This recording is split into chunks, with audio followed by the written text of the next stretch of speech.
Welcome to the Bearded Tits podcast, the nature-based show hosted by me, Jack Perks. Each week I'm joined by a guest from the world of wildlife television, art and science.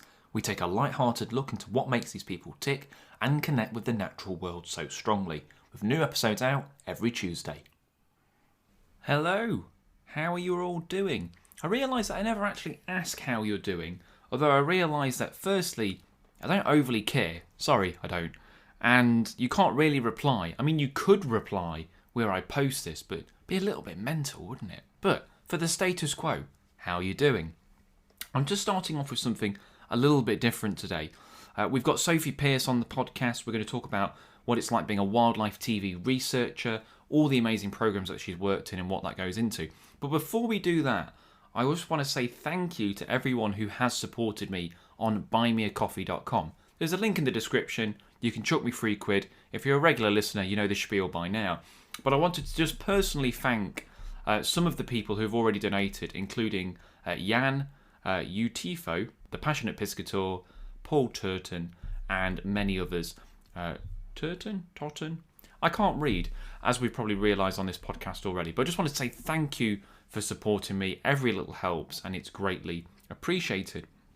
I also wanted to very quickly say a little bit about the future of the podcast, and that when I started, it was the first lockdown. I had lots of time on my hands, and I'm finding now that life is normal, the new normal, normal-ish, and I'm not struggling, but it's taking up more time than I'd like. So it might be the case that I start winding down the podcast and have a little bit of a break. So I'm not completely stopping, but it might be that I have a month off, might have 6 months off, might have a year off. I don't know. It's getting to the point where I always said if I didn't enjoy making it and it became like hard work, I'd stop doing it. So I might have a little bit of time off and come back. I'd like to get to 100 podcasts. I mean, we're on 87 at the moment. We've done more than 87, but 87 interviews. So I'll certainly do the 100 and then maybe look at having a bit of a break, maybe switching up the format a little bit. But I don't know. Let me know. Comment. Do you want me to carry on? Do you want me to change things? How are you liking it? I've had some absolutely lovely feedback. Fellow photographers, Jules Cox and Robert Canis. That meant a lot to me, kind of peers saying that they enjoyed the podcast. So, yeah, let me know what you think. But I'm thinking about having a bit of a break anyway. But that's not for a while. We've got a while for that to go. I'm just giving you a little bit of preemptive warning.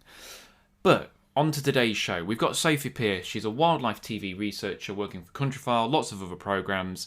Absolute joy to talk to her. Here's the interview. So Sophie, welcome to the podcast. Hi. Thank you so much for having me. It's a pleasure. How are you doing? So great. It's sunny. It's good. It's meant to be sunny for the rest of the week. And so spirits are high. How about you? Yeah, I'm good. I'm pretty good. I feel like before we start this, I should just mention I watched your beaver episode of the Crazy Nature Show. And I just want to know, when are you getting your own TV show? Because it was the most bonkers thing I've ever seen and possibly the most brilliant thing I've ever seen. Yeah, I think it was a bit of an insight into my mind and how it works, like crazy and OMG, what's going on? Yeah, that's so kind. Thank you. Yes, I made that last year now. And I keep saying I need to make some more because they're just the funnest things. Series for kids. I think, as you say, the word bonkers is probably the best way to describe it. I'm being polite. I'm trying to be polite, but yeah. Yeah, no, so there was a bit of Khalees, my milkshake brings all the boys to the yard, with dubbed rather than boys beavers. So yeah. No, if you've not watched it, I'll put a link in the podcast to it so people can kind of just get this little glimpse into your mind. But it is it's phenomenal because doing that sort of thing it's a knife edge of it working and it not working, because it can kind of go off the rails. But I think you made it work. So I think you did well there. Oh, thank you. Well, I definitely had a lot of fun whilst making it as well. Yeah, well, that's the main thing. Yeah, it was quite funny. I roped in my mum, who is the most technophobe person, bless her, there is, but also the most willing to help and wonderful. And I'm like, Mum, all you've got to do is press play, make sure it kind of looks in focus, make sure my head's in it as well. Like if I step too much to the side or whatever, and then I'll look at the footage and bless her, sometimes I'm just completely half off the screen, half not. But so it's always fun and games, even in the actual making of them as well. That's it. Crediting your mum as a camera up. So why, that's all good. We're going to talk a little bit about kind of TV researching, because I know that's kind of what you've been doing a lot of. And I think, is it just Countryfile? Have you done other TV researching? You've been on other shows as well? Yeah, been in the wildlife industry over like the last couple of years, and yeah, I've been really lucky that in some ways I've done lots of short contracts, which has meant I've got to do like short form. I've done the one show Wildlife Eps, and then I've also done like some blue chip short form, and then some more blue chippy stuff as well. So it's really been a big old mix, which has been really exciting. And right now I'm doing more impact films, or working towards creating more impact films, which I just am in my element. I love it. So for those that don't know, like, what is a researcher? Because I feel like it's one of those things that you see on the TV credits, but not necessarily clear. Obviously, there's research involved. I guess most people could work that out. But what is a researcher?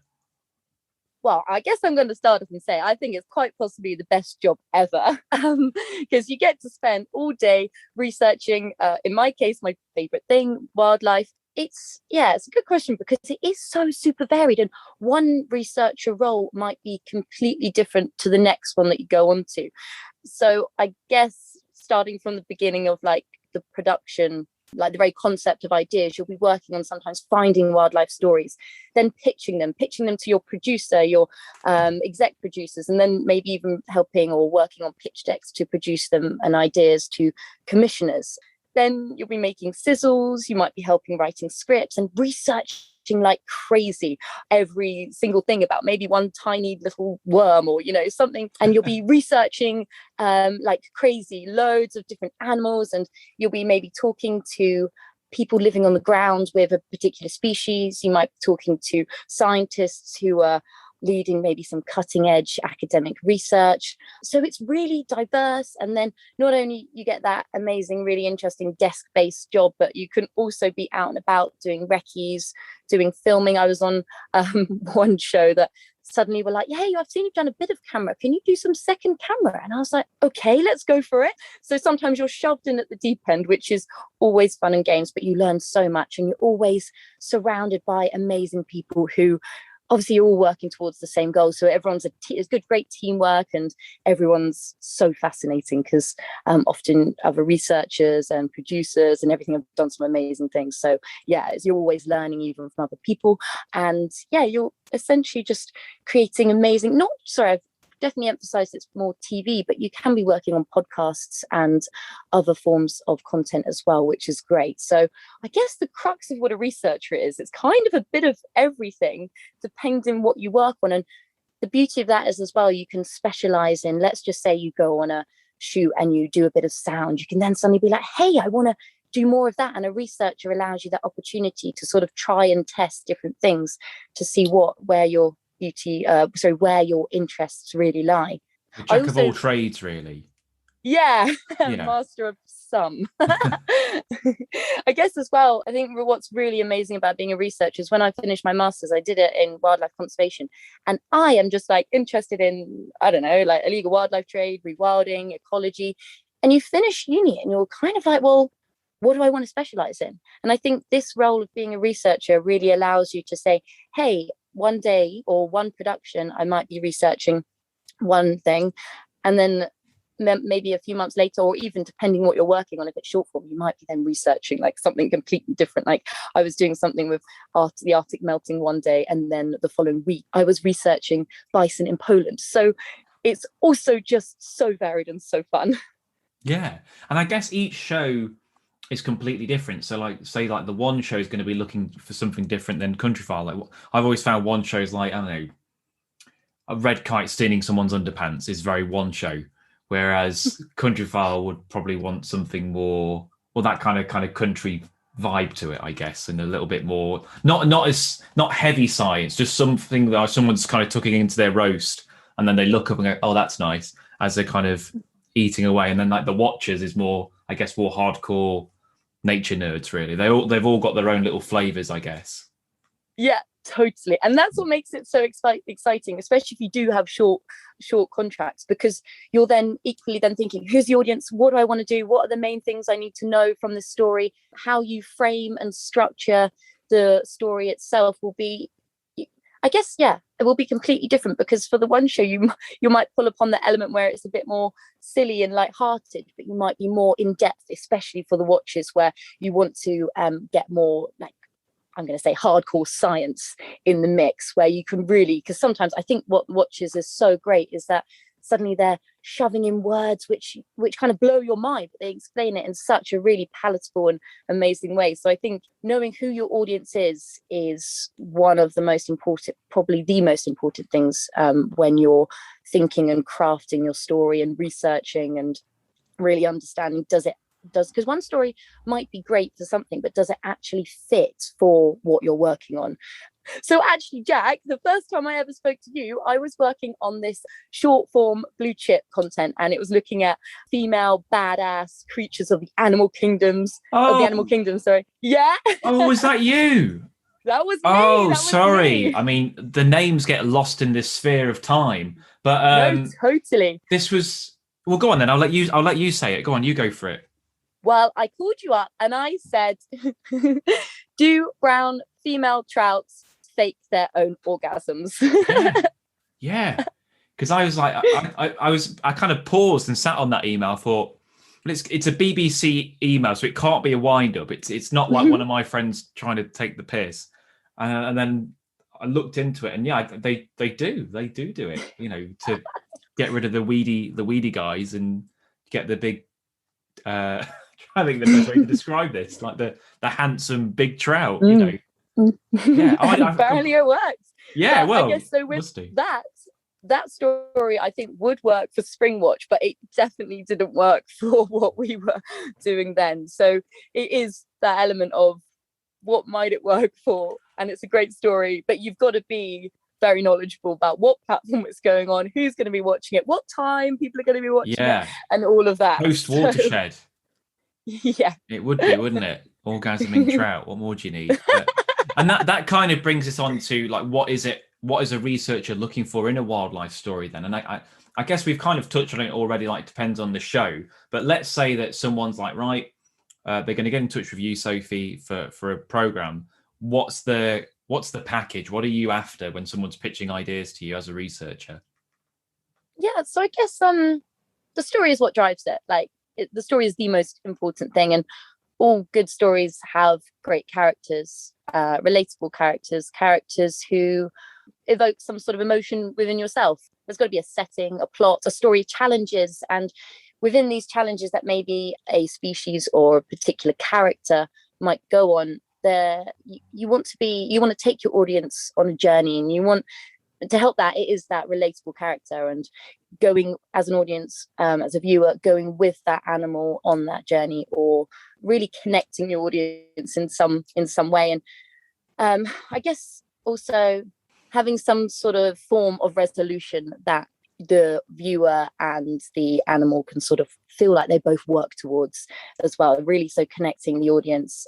And then I guess as well, with once you sort of nailed those defining things of what makes your story, you can still play around with it, and you can still structure your story in such a way that maybe there's like a whodunit or a science mystery, or how does this work type structure. So I guess one thing, when a really good chat I had when I first came into the industry was with a BBC executive producer, Tim Scoones, and he really emphasized the importance of how influential your story structure can be. And he'd worked on nature's weirdest events, and he gave me this. It won't work for all structures at all stories, but it just made me sort of really drilled in that once you've nailed everything, the characters, the research, you can still play around with your story so much. So yeah, nature's weirdest events, he said, this is a 9-letter pearl of wisdom in how to do the story, basically. So he said the first one is the OMG. You draw people in, you have that initial hook,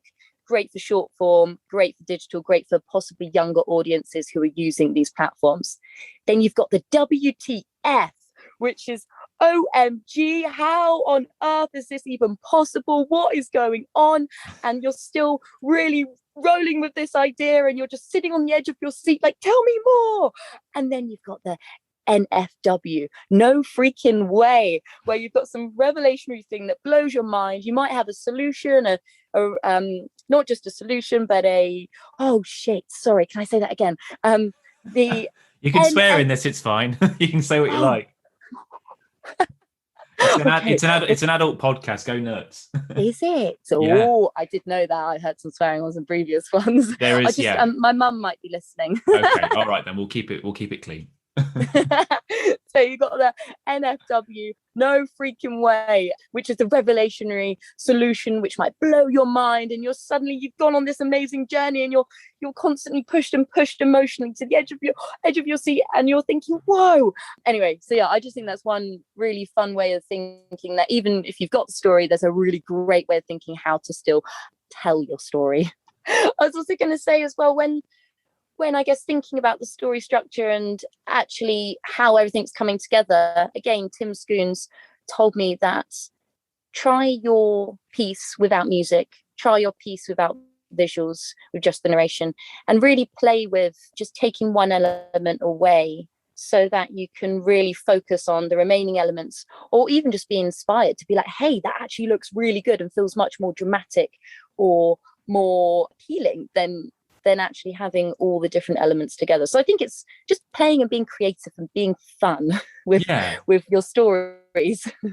Yeah, definitely. And I guess from your point of view as well, you want to, well, as someone who's the pitching to you, I always try and think, make your life as easy as possible. So I'll just try and love that. Yeah, I know. I bet you do. So, what it is, where it's happening, when it's happening, how it's happening. If I've got any footage I've already shot to give you an idea of what it is, because I guess when you're looking for leads, or maybe when you're talking to people, it could be like someone could ring you, I've got this amazing story and you have to come and do this. And then you've got to work out whether they're being enthusiastic or embellishing the truth a little bit, I guess. Whereas if you can see a bit of footage or a photo or something, you've got a little bit more to go on, because you must get so many false leads, or I don't know, people getting a bit too keen. And it's like, oh, this is not going to happen. Yeah, and everyone is passionate about what they're working on and what their story is.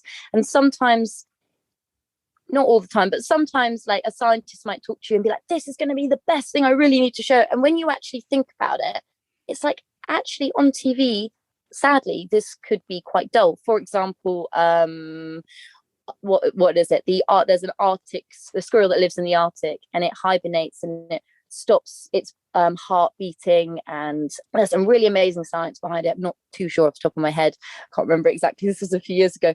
But then when you think about it, for that production anyway, it just didn't really work. But it's not very cinematic, is it? No. I mean, you can tell the story, the pre-story, the post-story, but really the big thing we wanted for this production was just, something super cool, super animals defying biology. But then, so that story would have been great if it was like, oh, cute little squirrel out for the day, he's getting ready, preparing for winter, OMG, he does this thing. But you can't base a whole story on his little heartbeat stopping, or getting to super cold temperatures, or something like that. So it's interesting, it's really cool and it's nice that actually people think, hey, I'm going to call up the BBC with my amazing story, because this is people passionate, wanting to share. Sometimes they dedicate their whole life to. So It's cool. Yeah, no, definitely. And I guess I do research without thinking about it. I wouldn't really call myself a researcher, but I will get people messaging me saying, oh, you should come and film this, or come and have a look at this.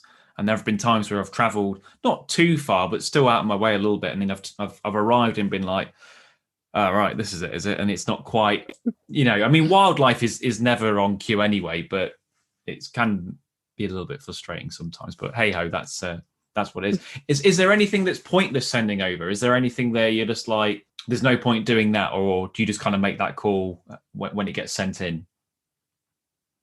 Yeah, I think making the call when it gets sent in. Then also, if something really doesn't work for one production, I either pocket it in my head or pocket it on a piece of paper or something, because I'm like, hey, actually, why can't this be a really good fit for I don't know, Country File or The One Show or something. Yeah. So it's also about, like, luckily, because I have worked on lots of short contracts, I feel like I've got nice like little connections, even, or just to be like, hey, do you think this story might fit somewhere? Because maybe it does. It might not be for what you want specifically for that production, but it might be great somewhere else. So I'd say there's never anything pointless sending in. And No. even sometimes somebody might send in an idea and it just sparks like a waterfall of research that you then go and find something else that's absolutely a great fit and works super well for whatever you're working on. So yeah. Nothing is pointless. No, definitely. The only thing I've found is when you might send something in that, oh, we've just done that. But obviously you're not going to know that when you've sent it in, aren't you? But I've had a few times where I've got, oh, this is a great idea.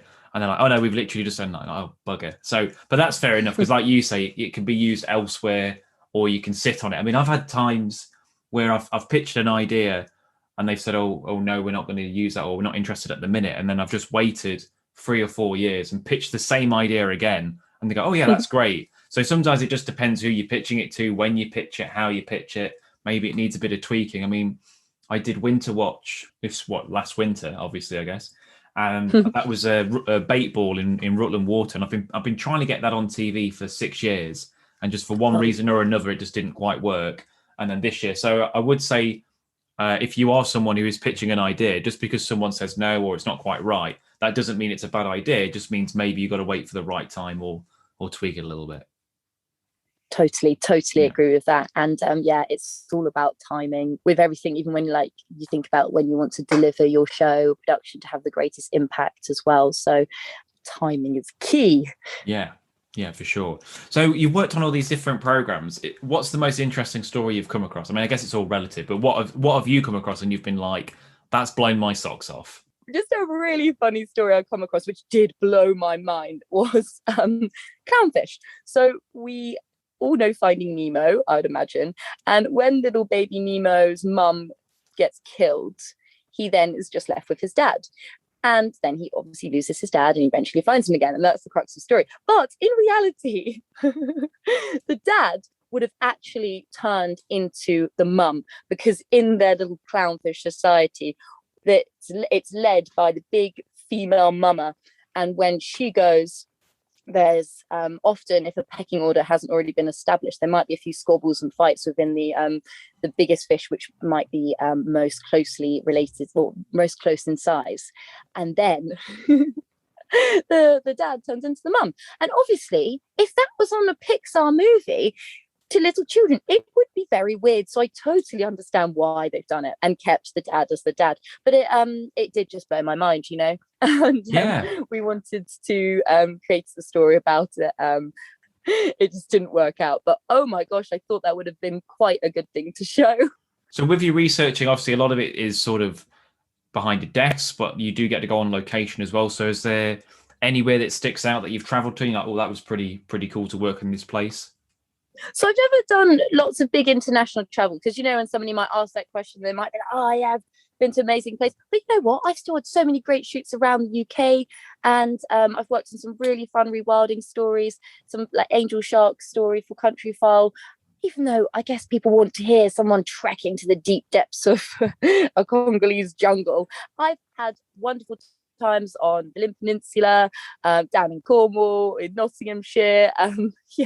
So I really, really, really like knowing when I'm working on a story that I think has really big conservation value and is going to be enlightening people and informing them. So there's this one guy called Derek Gow, who's like the water vole breeder, and we filmed with him. He's amazing, and he's just he takes no shit. He is this guy who I think is literally going to lead the way within the UK with rewilding species back to how they should be and where they should be. Just absolutely amazing. Like, we filmed the wildcats he has there. He also rescued some injured storks from Poland. And part of the actual story we were filming was simply just moving the injured ones from their massive, what do you call a big bird cage? But like massive. Like an aviary. Aviary, yeah. Can think of the word then. Moving them into their own aviary, away from like the bully boy storks. So, and hopefully I can't remember exactly, it was like 2 years it's maybe planned for storks to be released. I've heard that. It was last year, so it might have been next year. But I was just so excited to meet him, to hear all his like plans, and he's actually doing conservation. And there are so many things where obviously I get it, you have to pass things through law and do all these tests and environmental controls, but he's doing that, and he's building a really compelling case to actually make change. And you know what, I think it was the best shoots that I've done in a really long time. It was so good and just made me feel so happy that there are people out there who are doing great things when there's so much doom and gloom in the conservation world. Yeah, he's a great. I've only met him once briefly. He reminded me of a giant waterfall, Derek. He's sort of got that frame about him. But yeah, he's a lovely guy. And I completely agree with you. Whenever you tell someone you work in wildlife TV, they immediately think, oh, you go to the Amazon or you go to wherever, somewhere far and wide. But I mean, I've done a couple of jobs abroad, but not many. But I'd rather work in the UK. There's so many stories in the UK and amazing things. So couldn't agree with you more. I think we've got so much on our doorstep. Yeah, totally. And it's I mean, don't get me wrong, I'm excited for whatever my future may hold, but I just think there's also that added element of surprise as well. Also, on that note of Derek looking like a waterfall, I did also, this wasn't for wildlife film in particular, but it was a more commercial agricultural farming company that I worked at before. And we went to film at this bee center in somewhere in Germany, and there was like 50 to 70 people working there. They all looked like bees. I'm not even joking. And they even joked about it themselves. Like the main guy, he was like big bumblebee. There was another little lady. She looked like the solitary bee. And it was just so funny. I was like, we should be doing this film on the people here. Like, and they loved it. They joked about it. And it was just, they said, once you work with bees so much, you turn into a bee. You become one. You become one. Now I'm working on my fish whiskers. I get it in my beard. I think that's You're getting there. Yeah, it's part of the job. You just turn into the animal you work with. That must be it. Are there any frustrating aspects of the job? Because I know it's something that you love to do, but there must be bits that make you kind of grind your teeth a little bit. Yeah, totally. For me, so I guess for me, the three key success measures that are communicated within productions is first of all the money a commission brings in, and its viewing figures, and then its awards. But I am personally and like working committed to really trying to push the next, or the biggest, what I think the biggest success measure should be, is the impact that it can have. Like I want to know, like Blue Planet 2, it had such a great impact on the environment. It was like the Blue Planet 2 effect, wasn't it? They kind of called it because it was like, was it plastic? They kind of pushed, that was one of the straw thing, wasn't it? And that did have impact. Yeah, and like UK government pledged like over 60 million to fight ocean plastics. So many bans, big bans across the EU with single-use plastics, and like Iceland Supermarket committed to ban all plastic packaging by 2023. Like there was such a big effect, and even like the Ivory game as well. China declared to ban the ivory trade only 2 months after the global launch date of the film. So I want to know more about this. Like, what impact has other productions have, and how can we measure it? And how can we really, when we're thinking and crafting our productions and shows and series or whatever, how can we sort of think about working with local communities on the ground to push impact, or to learn from them, and to really create collaborations to actually, really push towards this. And conservation before, like a few years ago, might have been seen like the doom and gloom, and commissioners didn't really want that, and they wanted pretty wildlife stories, astonishing behaviors, and pretty visuals. But there is a thirst. I've read so many reports that say like audience want to see animals and the people working alongside them and living alongside them, and they want to learn also about how the solutions one can do themselves to have a more green impact. And so I really think that it should become the language of how we talk about films. We should be thinking like we're the ones showcasing how amazing and beautiful this earth is, and I understand we've got to connect and empathize to be compelled to spark and create action, but I also think that we have a duty as well to be thinking much more strongly, and hopefully commissioning much more shows that can, talk about really pressing issues, because we're in trouble, so let's do it. Let's actually get on it and make some waves. Yeah, well, I guess Netflix is kind of going down more that route, isn't it? I know they do kind of blue chip stuff, but like, what was the recent one? Seaspiracy Conspiracy. and things like that, which I know is, without going into that whole kettle of fish, if you excuse the pun, was not perfect, but it did at least get people talking. That's the thing. It's yeah, as you say, let's not go down it, but it is Yeah. being able to spark that talk. And even like my little niece who's 10 watched it and she said, oh my gosh, I don't want to eat fish ever again. And I spoke to her the other day and so far she's stuck with it. She said she had a bit of a moment, but I'm like, girl, you're still growing. Like you can make your decisions. You don't have to, even if you just eat less fish, it's going to be good for the environment. Yeah. And it's just Yeah. being aware. So I think definitely I want to see more of these topics that aren't so sexy, like soil health. I think Kiss the Ground on Netflix did was really amazing, bringing what was he called, Woody Harrison, I think. Yeah, Was really good. he? I think, Okay, I've not seen that one. oh, it's just great. It made me feel really positive and informed and just wanting to do more, to be engaged in learning more about soil health and how I can help in my little garden and things like that. So yeah, I just thought it was such a positive and great show. And I also just think regenerative agriculture is, again, unsexy, but it's something that's, yeah, on TV, we need to think about how to make these seemingly quite boring or intricate topics into something fabulous that connects somebody that might actually really like watching EastEnders, or Yeah. Yeah. maybe not necessarily go to an environmental documentary. So that's also a challenge, and it's frustrating because it's how do we do that? But I think that's also this exciting turning point where I'm having a lot of discussions with people in the industry about think about creative ways in engaging more people, tackling in-depth issues which are complex but need to be told. Yeah, no, definitely. That makes a lot of sense, and I guess it's been popular recently to get actors like, or celebrities like you mentioned Woody Harrison, like, because people might not necessarily be thrilled about soil, but then, oh, Woody Harrison's doing it, okay, I'll give it a listen, and then it might just get that spark that hopefully makes them think about some of the things to do with it, I guess. Yeah, totally. Yeah, I guess as well, on the more frustrating aspects with along the impact line is actually, I get why we aren't doing so much of it in terms of measuring and reporting, because it is really hard to measure impact in films, and there's no single method, and there's no one framework, and there's loads of things to think about, and our impact that we can have might not be measurable now or after, like a few months after someone's watched a show, but actually years down the line they might think, oh hey, that amazing doc on baby chimp rescue has actually made me really want to go and volunteer and spend my time actually helping with their conservation, or sorry, working to save the species. So impact is so important and something I really want to see being pushed and changed and leading the way in which we talk about films. But I get that it's challenging and we have a big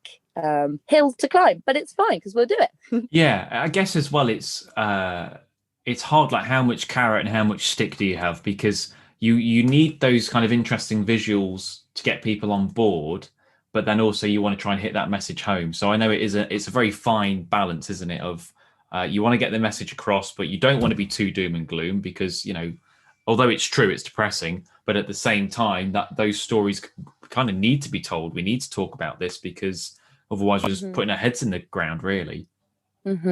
Yeah, So, totally. And I think as well, there is a push to get these messages even just filtered into the productions like Hollyoaks and yeah. mainstream productions. So there is this groundswell being created. Well, it's been created for the last however many years, but people are talking about it more, and so we're getting more awareness, and so it's an exciting time.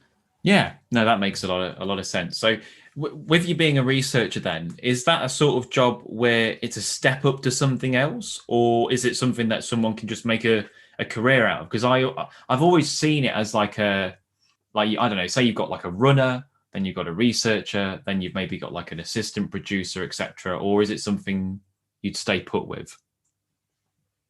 I think the most amazing thing about being a researcher, which I guess I've alluded to, is because you can do lots of different things. Yeah. So Okay. I'm excited in the next few years to maybe get more into sound, and maybe I might think, hey, let's do like be more of a sound recorder. I don't think exactly that's where exactly I want to go, but like as a researcher, you have that opportunity.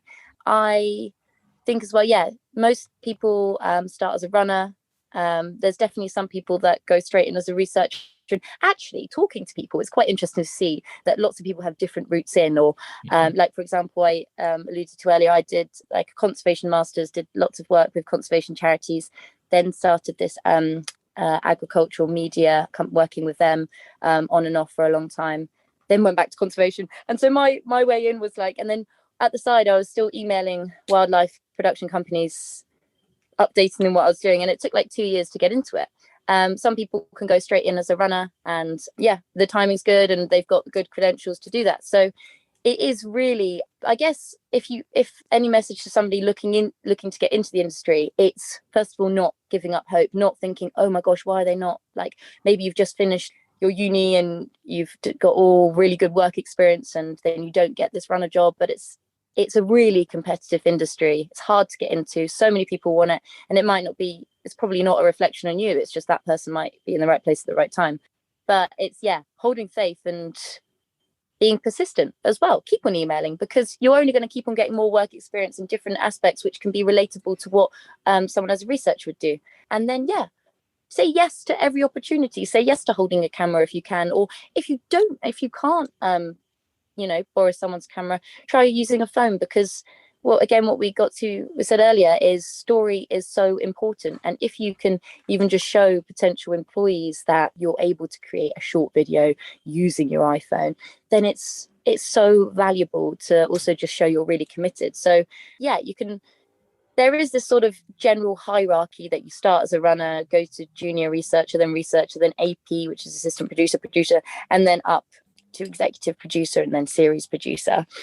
But it definitely, in the beginning stages, it's kind of a not free for all, but like it is definitely not one singular route. And I know some people that went straight in as researcher.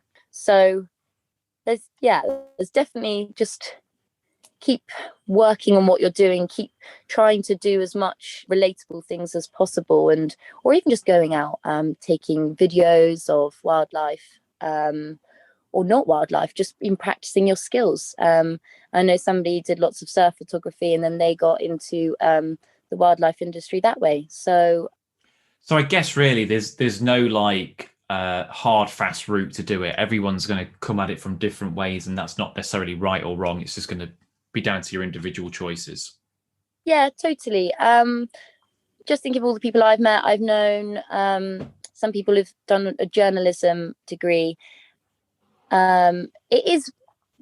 She is a researcher in wildlife TV, but I know there's been a few people that have done a journalism degree, and then employers want you to do maybe zoology or environmental geography, or then specialize in conservation.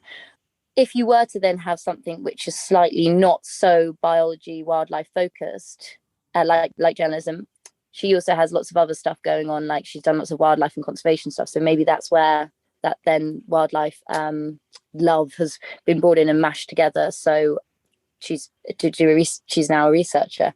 So yeah, there's definitely no hard and fast route, but it's about just trying to be, particularly in your initial stages of getting into the industry, just like across lots of different things, or interested maybe in a few things and really propelling your skills in that area. Yeah. But definitely holding faith, because yeah, really, really competitive to get into, I think. Yeah, I mean, wildlife TV is like that for a lot of things, I guess, but just got to keep going. And you kind of touched on it earlier as well, but I guess it is important to make your own content, and you do that. So what kind of stories is it that you want to tell? Like, what are you looking for, whether it's your a crazy wildlife show or anything in general? Like, what sort of things are you looking to talk about? Personally, I really like making kids TV. So I've got a few ideas for some more series. I think that I'm an auntie to four, and so sometimes I test my ideas on the little ones, and they're like, "Yeah, that's so cool." And then if you get a giggle, it's good. But yeah, I just find kids TV is really fun. You can be creative, you can be stupid, and yet you know that you want to have these really sound scientific or biological pieces that you really package up in a really fun way. So for me, that element of creativity is just wonderful, and I love it. And those are the stories that I want to tell, like at the side of my more impact conservation work. Because also, it's a nice relief if you're suddenly thinking, "Oh, hey, I'm going to fit this Sean Kingston song into what was that? I think that was the Beaver video. You know, Yeah. it's just how did that come in my mind? Oh, that was it. It was like sleep all day and party all night. That one Yeah. about Yeah. beavers just working Yes. all Yeah. night Yeah. long. Yeah. Yeah. Yeah. Yeah.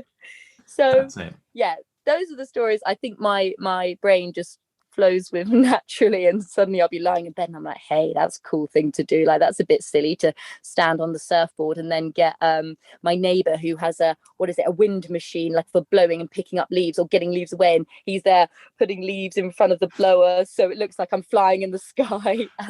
So yeah, I like in my spare time making those silly videos. I think as well, having younger children in my family has made me more, well, definitely, obviously the younger generation, it's your world, we want to get you like into and engrossed with environmental issues, and I think it's a really good founding way to excite young children about the natural world. So With because I know with presenting, and particularly kids TV presenting, there is this kind of extrovert, isn't there? Like, people have to really kind of dig deep and pull it out. And like so originally I didn't want to be a presenter, and then I wanted to be one, and no one wanted me. So I thought, okay, that's fine. And then Countryfile asked me, so it's sort of a weird way of events of how it's kind of come about. And I remember I don't know if you'd call it a float. You know, at the beginning of the show where they go, and this week so and so's in this place, and that you might see the presenter going like, oh, and I'm here doing this or whatever. I don't know what you call that bit, but I was doing a shoot, I don't know, 3 or 4 years ago now, and they said, right, Jack, we want you to go in the river, sit in the river up to your neck, and we want to go in, and you go, and this week you're looking for fish in the river or whatever, or something like that. And I went, yeah, all right, then I can do that. So I went, sat in the river up to my neck, and they said, right, we're filming. I went, and this week I'm looking for fish in the river. And they were like, okay, that's great, but can you give it a bit more oomph? And I was just like, that's pretty much as enthusiastic as I'm going to be. Like it's just, I'm just a very dry, not an extrovert person. I can be passionate about things, but I can't dial it to 11 in the same way that other people do that. And I think that's great, the people that can do it like that, but I'm fairly clean cut. And in the end, they didn't use that. I think they just voice over. They use someone else, and they're like, oh, Jack's in the river having a whale of a time, and just maybe me walking down the river. So I was like, okay, all right, that's what you want. But I just found that quite funny. So sometimes it works, sometimes it doesn't. Yeah, and especially as I've only been on the camera when, as I say, my mum's pressing the play button, but I've been on like the researcher side where you've got the producer and the cameraman being like, no, say it slightly differently in a nice way. Change this, change that. And there's lots of things that you have to think about. And the producer has the exact sort of tone and way that they want it to be said, fitting with, as you say, the rest of the program. But yeah, I can only imagine anyway, it must, well, I'd find it maybe quite daunting with suddenly a big old film crew. Well, that's the nice thing.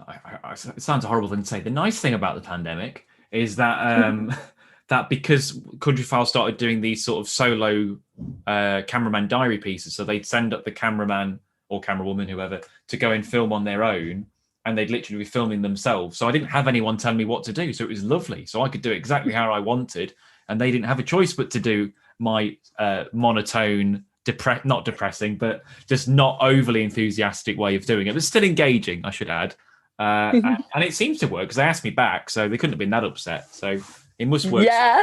There you go. But if you look at, say, someone like Chris Packham, not that I'm comparing myself to Chris, but he isn't too shouty, but he still has a fantastic way of getting the point across and being enthusiastic about it. So I don't think you necessarily have to be like that. Sorry, I'll let you do your point as well. Oh no, I was simply just going to say, some of the Countryfile shows that I worked on, I messaged you, I was like, yes, amazing piece on frogs and Twitter. What was the Twitter one? There was something great. The Twitter. Oh, yeah. Was it like Frog Orgy or something like that? I can't remember what it was. Yeah. There was something great and really I remember you just said it in almost like a almost serious deadpan way in that one bit, and it was like, this is great. yeah. And then you had a chuckle about it. The Good. worst thing you can do, I found though, was if you have done it and then Google what people are saying, because it's sort of like, I mean, most people are fairly positive, but there's always someone who just has to try and twist. Country File has some real divisive people that watch it. Like some people really don't like it. You're like, if you're that passionate about not liking it, why are you contributing to the viewing figures every week? You know? Yeah, yeah. No matter what you do, people like to nitpick and complain. Oh, And oh God, sometimes it yeah, was even about like the presenters' outfits, which yeah, were perfectly fine and actually really practical. But if somebody took a dislike to that, it was, I'm going to go to Twitter and complain about it, which is, yeah. I just find quite crazy. And you should have better things to do with your time. Well, you'd hope so, wouldn't you? But yeah, I mean, because I'm fairly thick-skinned, so some of it I find quite funny. Like what one of them was saying, I was a frog voyeur, just sort of sat watching these frogs mating and just breathing in the ambience of it. And I was like, well, I'm filming them. That's the point. But I don't know. It's funny. It is funny. Hey, we'll end on this last question. So, do you think it's important to make your own content then? Because obviously, it's great to work with organisations like the BBC, but they obviously have a set way of doing things, whereas a little bit like we've been talking about, when you do it yourself, there's almost a freedom to do what you want to do.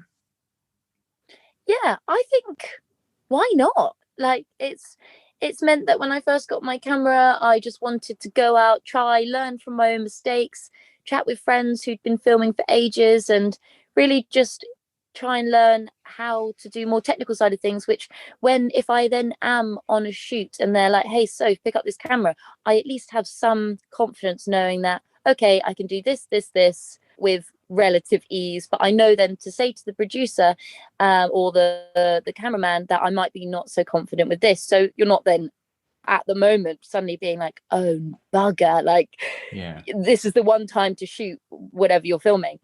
So for me it's definitely given me more confidence, and it's something that in an interview I can say, I've tried this, I've actually really enjoyed editing, I've really enjoyed, picking, just even like picking up the microphone and just suddenly realizing, oh, you can't put it there because your hair is going to buttle in the way. And it's little things that you don't actually think about until you actually do it. And yeah, as I guess I said earlier, like picking up your phone, having a go of that, I also didn't have a tripod for ages, and I was there using my dad's step ladder. And you know what? A step ladder is a crap tripod because the steps are slightly angled. And so I'm there propping up with books, trying to make it more level. And it then just also then when you do actually have some good equipment, it's like, oh, this is better. So, a So tripod so much better than a stepladder. This is luxury.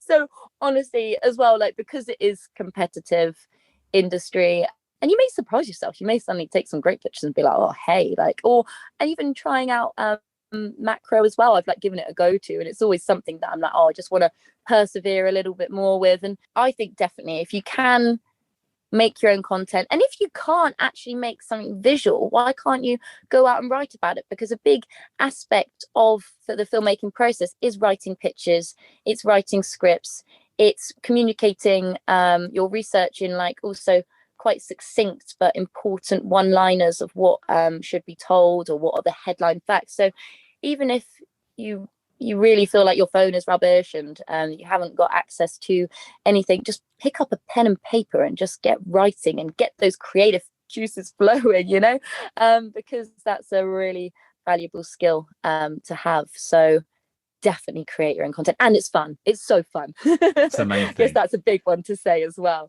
And then Yeah. you're obviously, with our industry, you're out somewhere beautiful, hopefully looking at something amazing, hopefully at least finding or getting a glimpse of it at least some point. I've gone to see beavers a few times, the first like year trying to see them, and I didn't see them for ages, but also didn't realize that I was going to the wrong place. But it's those things of like learning fieldcraft. Yeah, no, So definitely. No, I think that all yeah, makes complete sense. It's certainly not going to hurt, is it? no. you know, Crack on and get on with your own stuff. Well, look, it's been an absolute pleasure chatting to you, Sophie, and learning a little bit what goes behind being a TV researcher. Oh, it's been so fun, Jack. I hopefully we'll be calling you up with some another like, hey, does this animal have some weird mental orgy or something? That's all I'm going to be known for now, the fish orgy man, or whatever, animal orgies. There probably is a program there, but I'm not sure if I'd want to work on that. Mate, I don't know. Work is work. Who can do it? But on that note, on animal orgies, we'll end it. But look, cheers. Thanks for coming on. Thanks so much, Jack. Bye. Sophie is an absolute force of nature, and her enthusiasm and just pure joy just bursts out through that interview. So that was absolutely fantastic to talk to her, and it was a genuine surprise. Like my memory's awful, but I didn't realise that we had spoke about brown trout fake orgasming, which is a conversation you'd want to have with anyone, really, isn't it? Absolutely brilliant. If you're not already, do follow us on social media. On Twitter, we are Tit Bearded.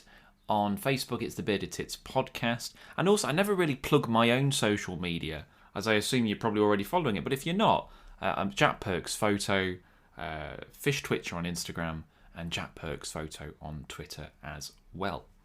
Next week, I have got Dave Hamilton on, and we are going to be talking about foraging. He's a foraging expert. We're going to learn what you can eat, what you can't eat, what to do if you've eaten something you shouldn't eat. It's going to be really interesting to chat to him. This has been the Bearded Tits Podcast. I've been your host, Jack Perks, and I'll see you next week. Cheers.